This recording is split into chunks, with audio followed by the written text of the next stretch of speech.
আচ্ছা, আমাদের যেটা আমি বলছিলাম যে এই যে আমাদের দুইটা উইন্ডো, এই দুইটা উইন্ডোর জন্য আমাদের এখানে উইন্ডশিল্ড হিটিং সুইচ আছে। এটা হচ্ছে লেফটের জন্য আর এটা হচ্ছে রাইটের জন্য। এই দুইটা উইন্ডশিল্ড হিটিং আমরা অন করি। এই দুইটা উইন্ডো যদি গরম না হয় তাইলে আমরা টেক অফ করবো না, আমরা থাকবো।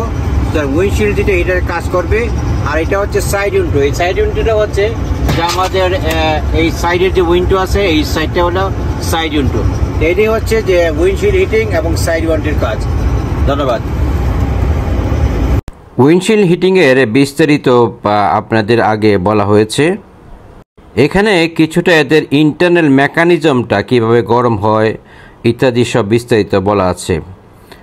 আর এটা হচ্ছে যে কোনো কারণে যদি উইন্ডশিল্ড প্রপার হিটেড না হয় তাহলে কিভাবে এটা ক্র্যাক হয় বা আস্তে আস্তে ভাঙ্গার প্রাথমিক যে পর্যায়টা, এই পর্যায়টা এখানেও বলা আছে।